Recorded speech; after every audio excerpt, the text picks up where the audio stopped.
Part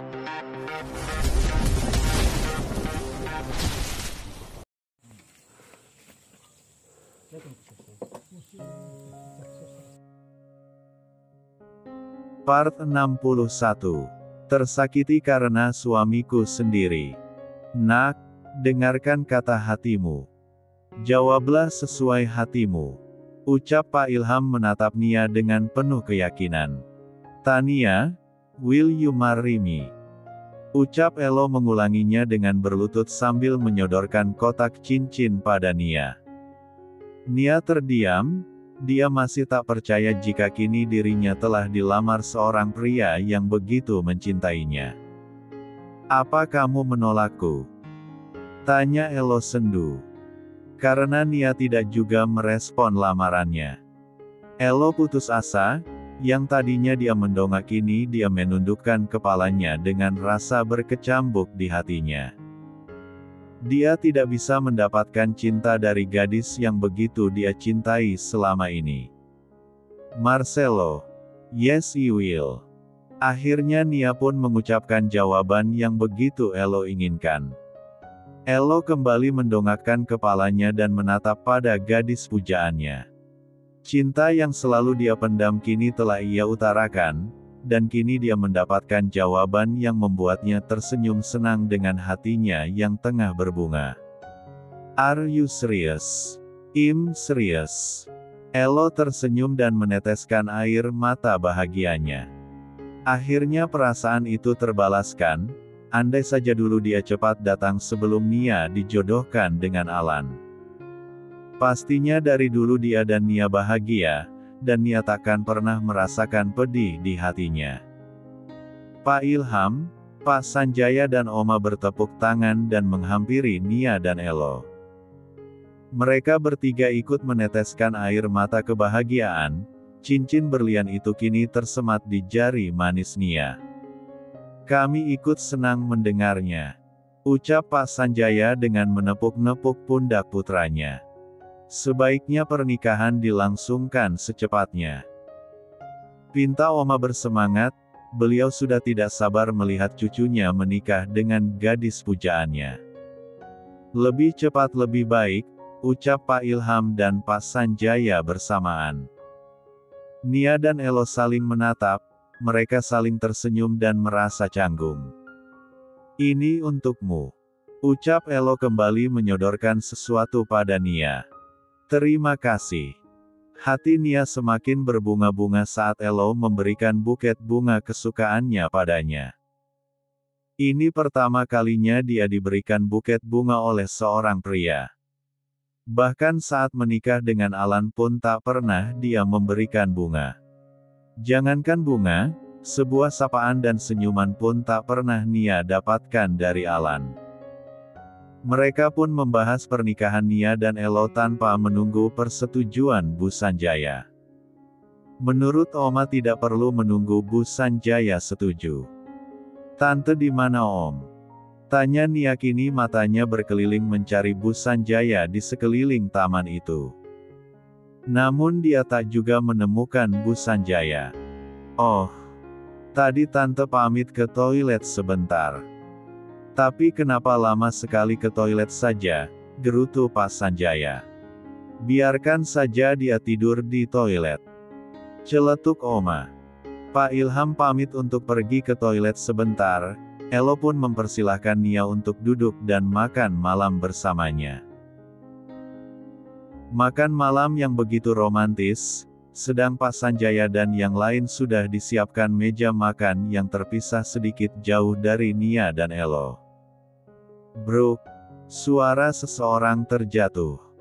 Maaf Nyonya saya tidak sengaja, ucap seorang pria dengan mengulurkan tangannya.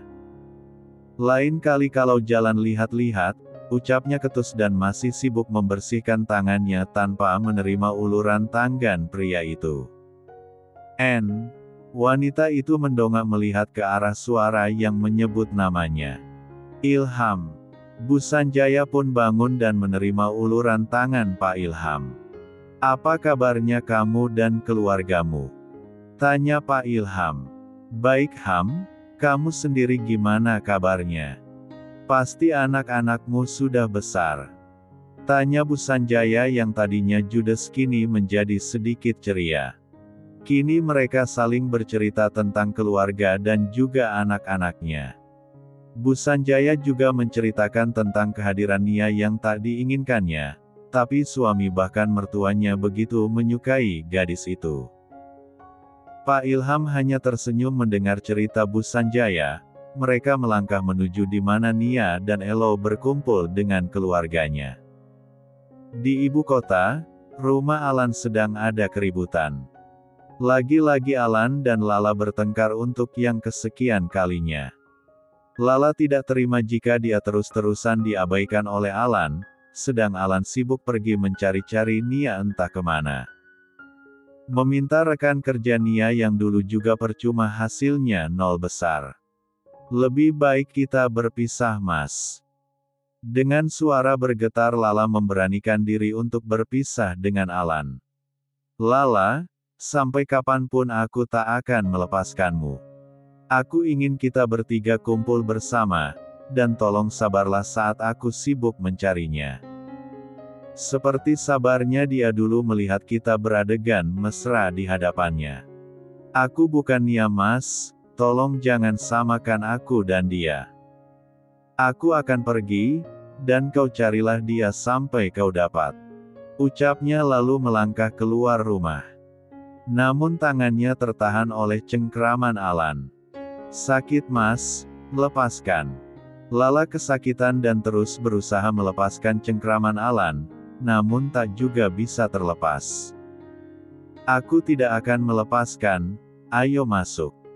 Alan menarik Lala dengan sangat kuat, hingga dia tersandung dan tersungkur di lantai. "Kamu tahulah, ini kali kedua Mas Alan melakukan ini padaku. Ini tidaklah sakit, dibanding sakit di dalam sini." Dia mengingat kembali kata-kata Nia yang pelan tapi begitu menyakitkan saat mendengarnya. Dan kini dia tahu bagaimana rasanya Nia dulu diperlakukan Alan dengan tidak baik. Betapa kuatnya Nia hingga bisa memiliki hati yang luas dan bisa bersabar menerima ketidakadilan Alan. Kini Lala terjatuh dan tak sadarkan diri. Alan pun panik karena dia begitu kasarnya menarik tangan Lala. Part 62. Di rumah sakit Jakarta, kini Lala terbaring lemah di ranjang IGD.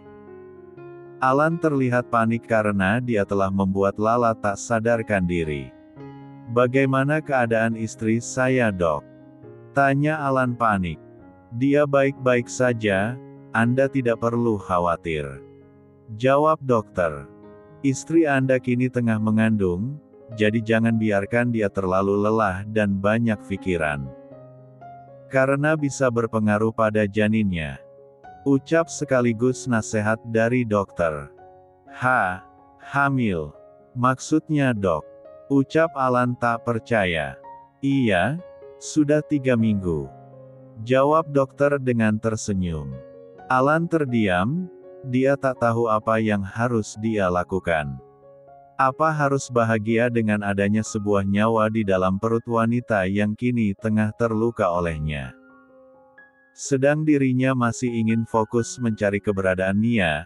Jika dia terus mencari Nia, bagaimana dengan keadaan Lala? Jika Lala terlalu banyak pikiran, akibatnya bisa berpengaruh ke janinnya, sedang anak itu adalah darah dagingnya sendiri. "Kenapa kamu hamil?" Iya. Alan frustasi dan memaki dirinya sendiri. Kini dia tengah berada di taman rumah sakit, dia masih belum bisa terima jika Lala kini tengah hamil. "Aku masih ingin mencari Nia, aku mencintaimu La, tapi aku juga mencintainya. Aku tak ingin orang lain memilikinya." Alan terlihat begitu serakahnya, ingin memiliki 2 wanita sekaligus. Dulu dia begitu menyia-nyiakan Nia, sedang sekarang dia begitu menyesal pernah menyia-nyiakan Nia. "Aku harus bagaimana? Aku masih ingin mencari Nia. Tapi bagaimana dengan Lala dan darah dagingku?" gumam Alan. Dia terus berpikir bagaimana caranya mencari keberadaan Nia tanpa membuat Lala banyak pikiran yang membuatnya stres. Di taman tempat Elo dan Nia berkumpul dengan keluarganya, Bu Sanjaya malu setengah mati pada Pak Ilham, karena sudah menjelek-jelekkan Nia di hadapannya. "Pak Ilham ini calon besan kita mah," jelas Pak Sanjaya. Bu Sanjaya hanya tertunduk menahan malu, sedang Pak Ilham hanya menahan tawanya saat melihat Bu Sanjaya tengah diam tanpa kata. "Aduh, kenapa aku tadi menjelek-jelekan Nia di depan Ilham? Ternyata mantan menantunya yang dia bilang baik itu perempuan ini," gumam Bu Sanjaya dalam hati. "Senang berbesan denganmu Ham, maafkan perkataanku tadi. Aku hanya..." Beliau kembali menunduk. "Mama sudah mengenal Pak Ilham?" tanya Pak Sanjaya bingung karena istrinya memanggil Pak Ilham dengan bahasa seperti sudah saling mengenal. "Kami teman satu kelas saat masih berseragam putih abu-abu," jelas Pak Ilham. "Bagus itu, jadi kamu merestui pernikah Mars dan Nia kan Ne?" tanya Oma bersemangat. "En merestuinya," jawabnya datar. "Akhirnya cucuku akan menikah, tanpa ada perjodohan yang akan membuat menderita di hidupnya," ucap Oma. Karena beliau tidak lagi susah payah membuat Bu Sanjaya untuk mau menerima Nia di keluarga Sanjaya. "Oh, ya Ne.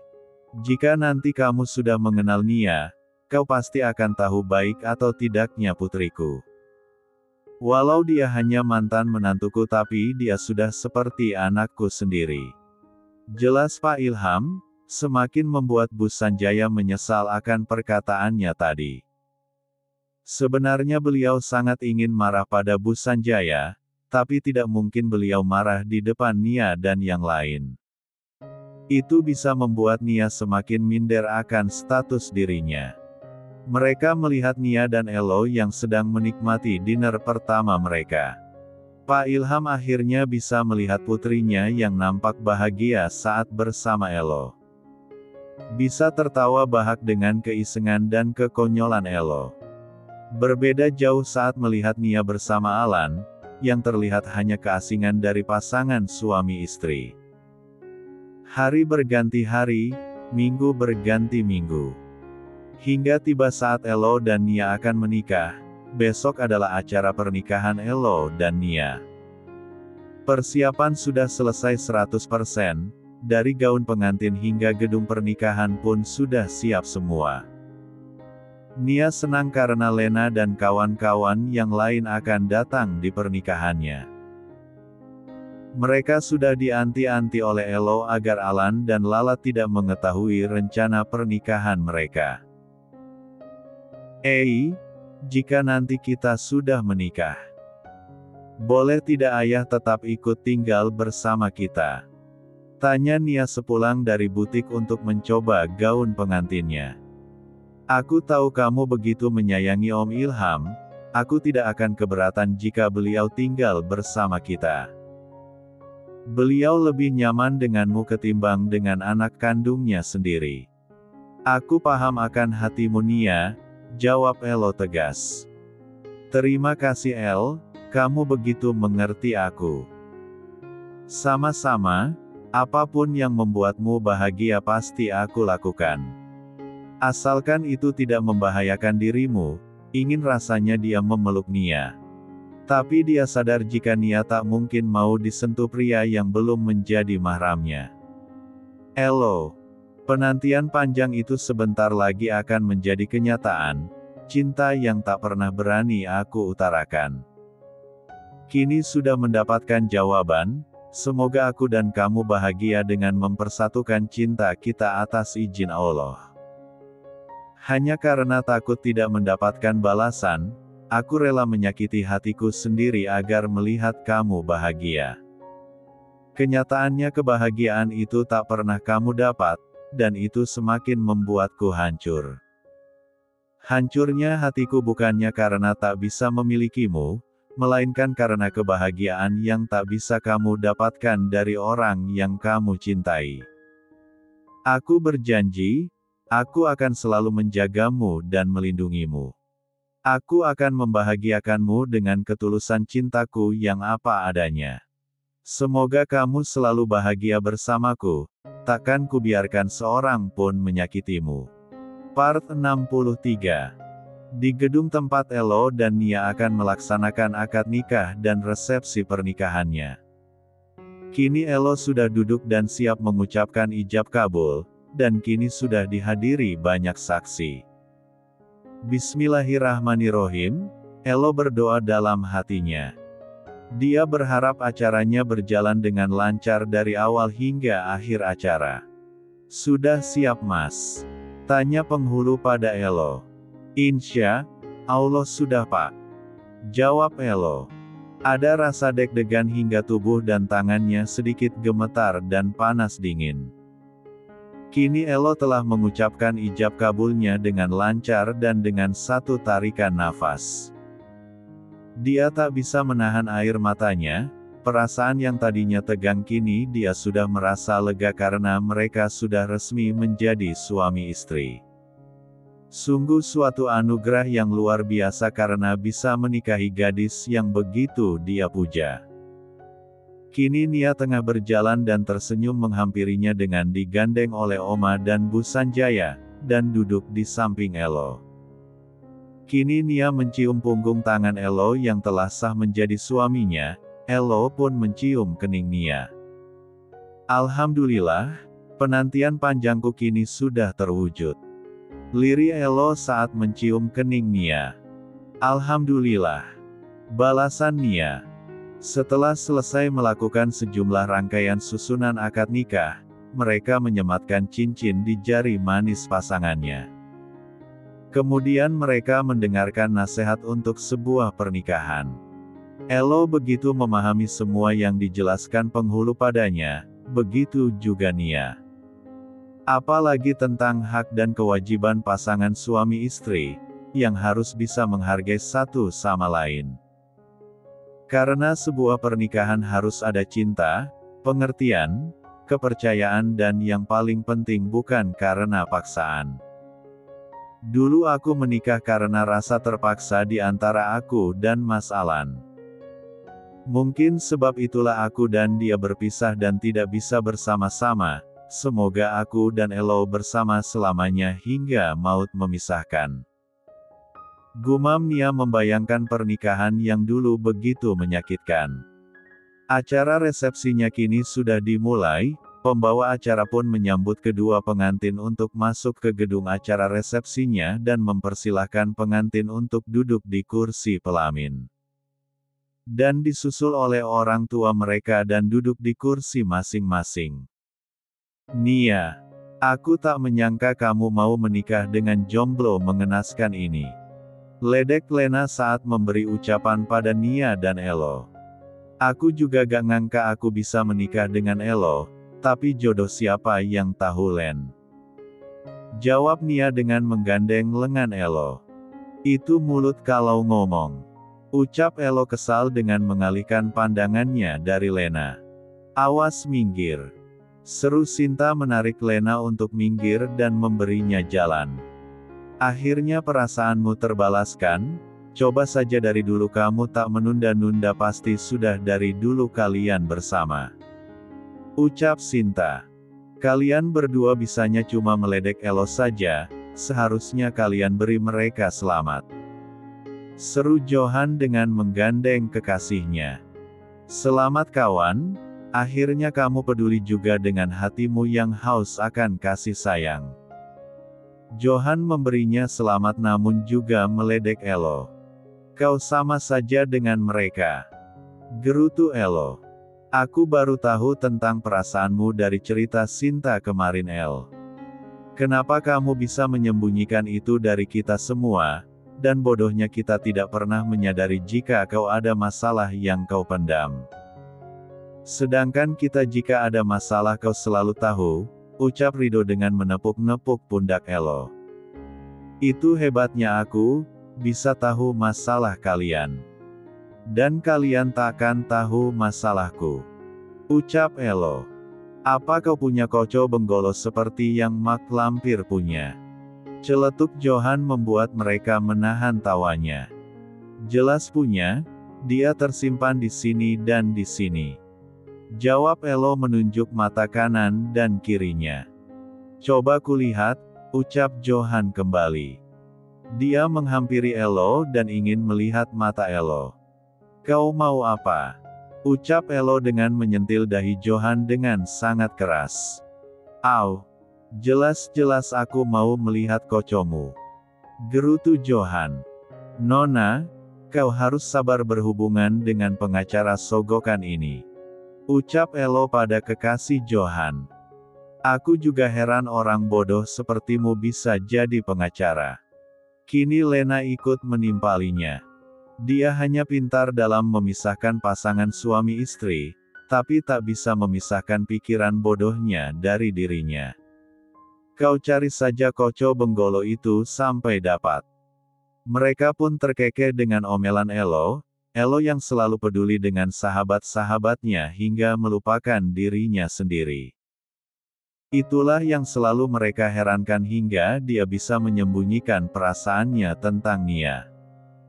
Dan bodohnya kawan-kawan mereka tak pernah mengetahui perasaan itu. Jelas akan kucari, agar aku bisa mengintip malam permu dari benda itu. Johan pun tertawa bahak hingga membuat Nia dan Elo menelan air liurnya.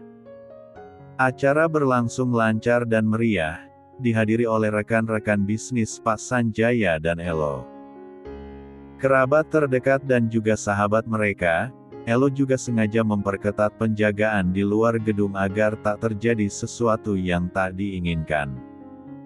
Elo juga mempersembahkan sebuah lagu untuk Nia, dia menyanyi dengan meneteskan air matanya. Tuhan memberikanku cinta.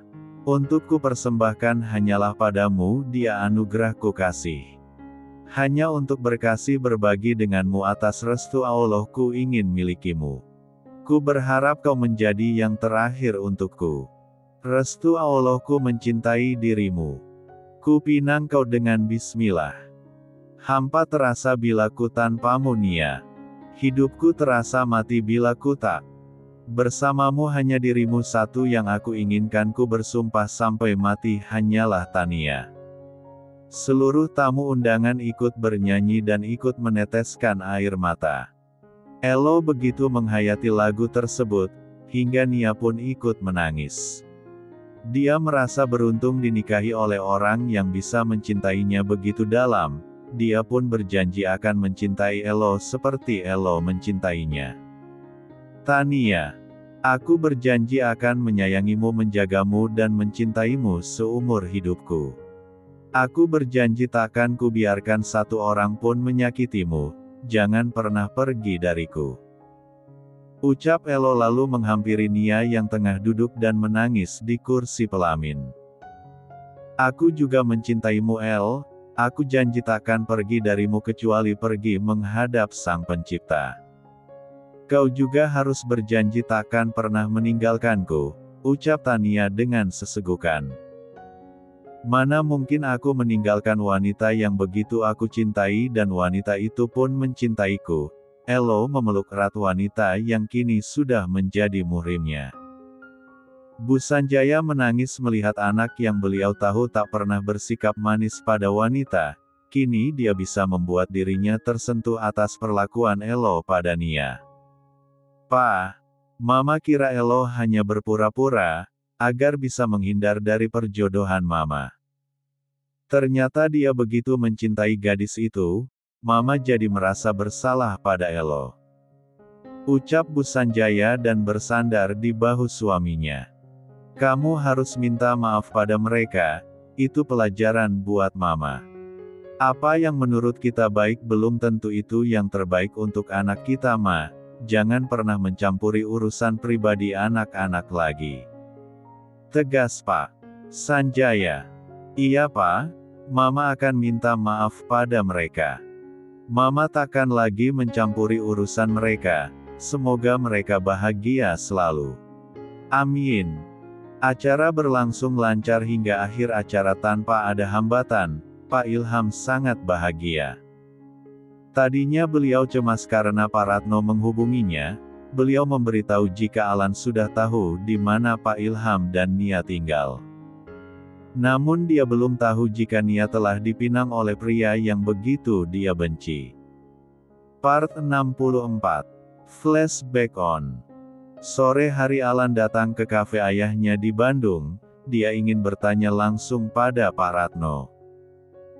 Jika tidak juga mengaku, dia akan memaksa Pak Ratno untuk memberitahu di mana ayah dan Nia tinggal. Saya ikut senang Pak mendengar Ning Nia menikah. Semoga Ning Nia bisa bahagia. Saya selalu berharap Bapak dan Ning Nia bahagia dan bisa hidup tenang di Jogja, ucap Pak Ratno melalui sambungan telepon dengan Pak Ilham. Saat Alan ingin mengetuk pintu ruangan Pak Ratno, Alan tak sengaja mendengar pembicaraan Pak Ratno dengan ayahnya.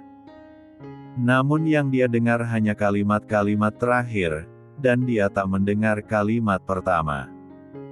Jadi ayah dan Nia ada di Jogja.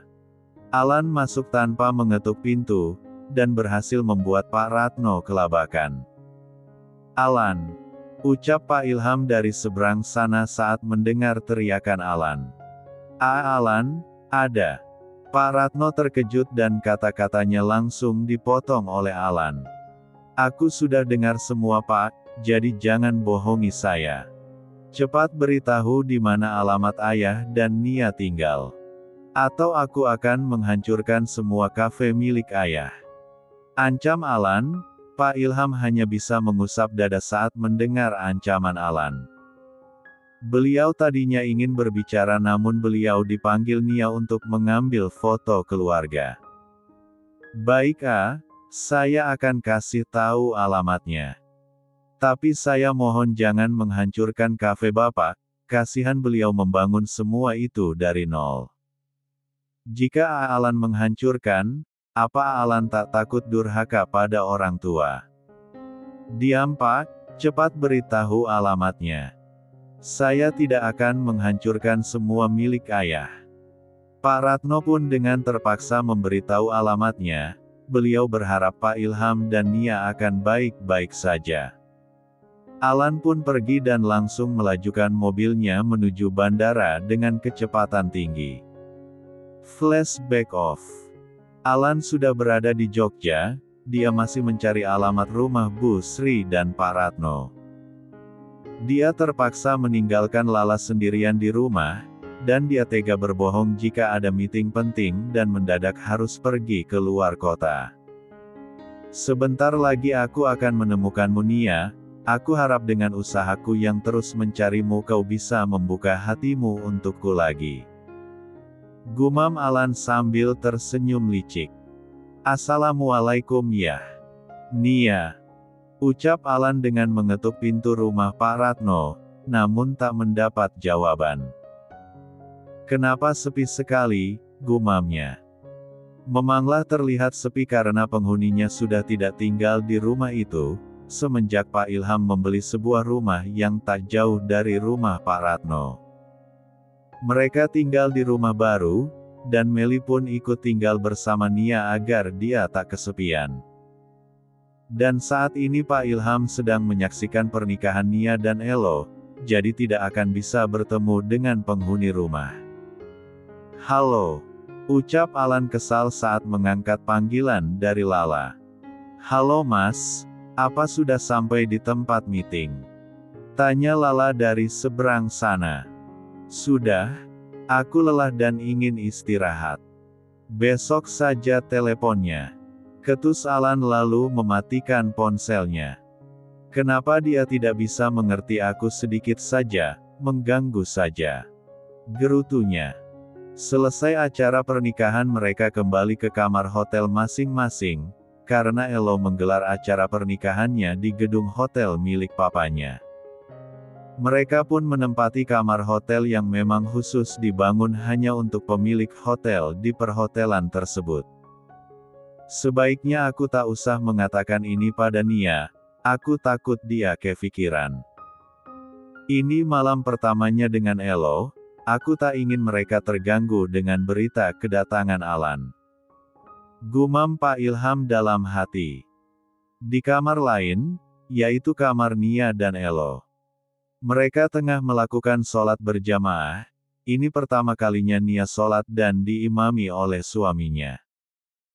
Dulu saat menikah dengan Alan, tak pernah sekalipun Alan memimpin sholat. Mereka berharap bisa menjadi keluarga yang sakinah mawadah dan warahmah. Nia.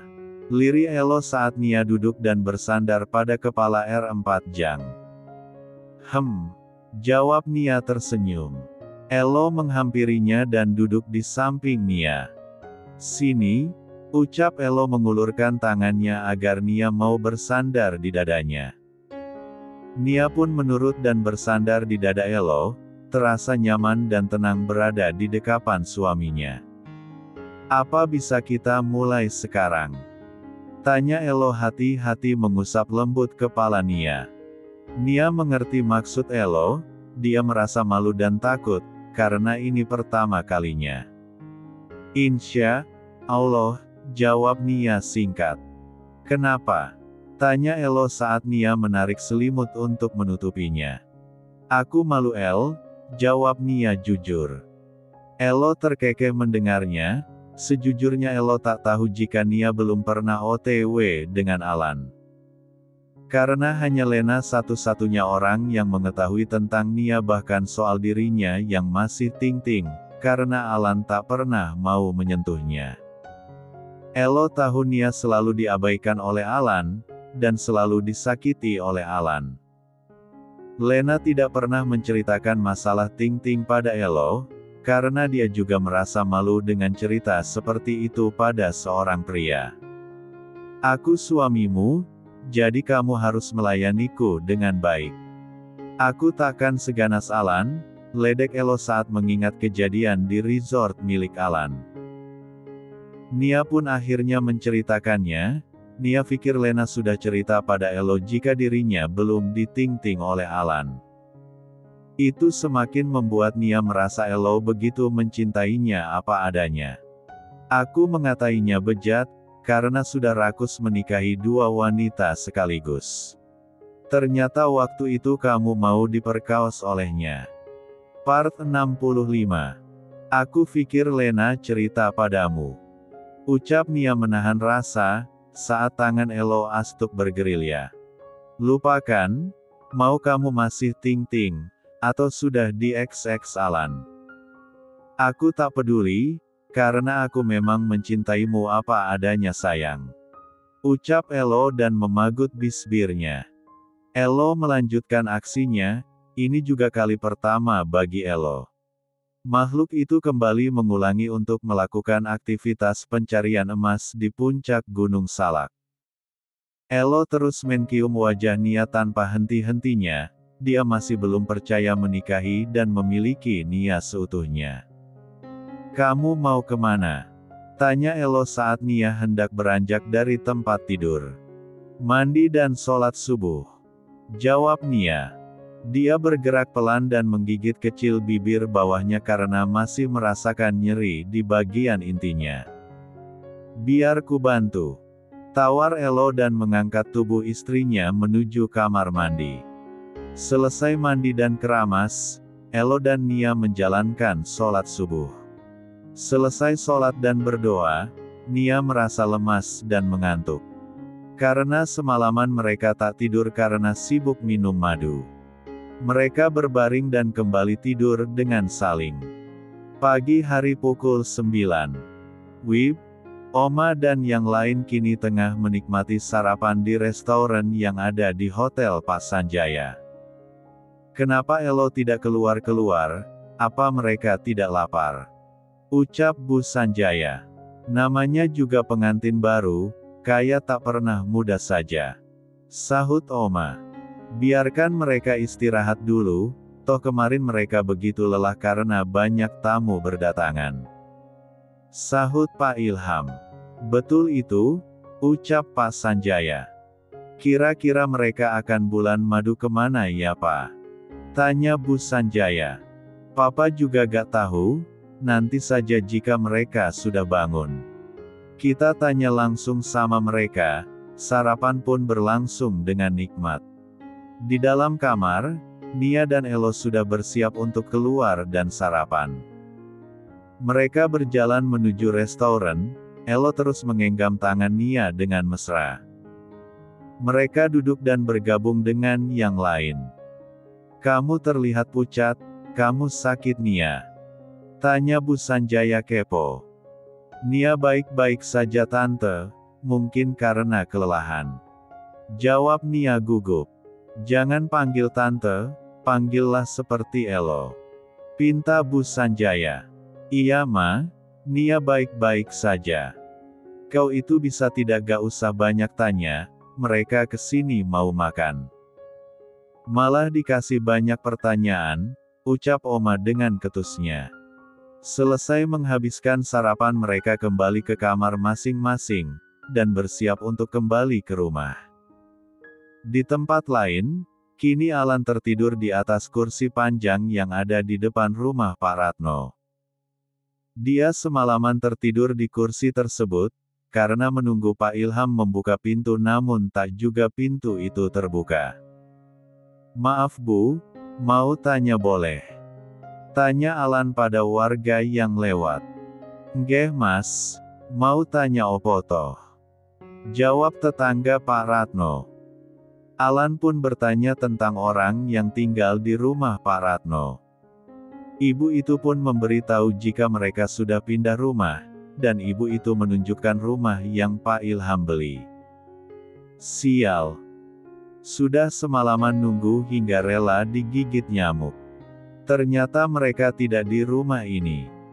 Gerutu Alan dengan melajukan mobilnya menuju rumah Pak Ilham.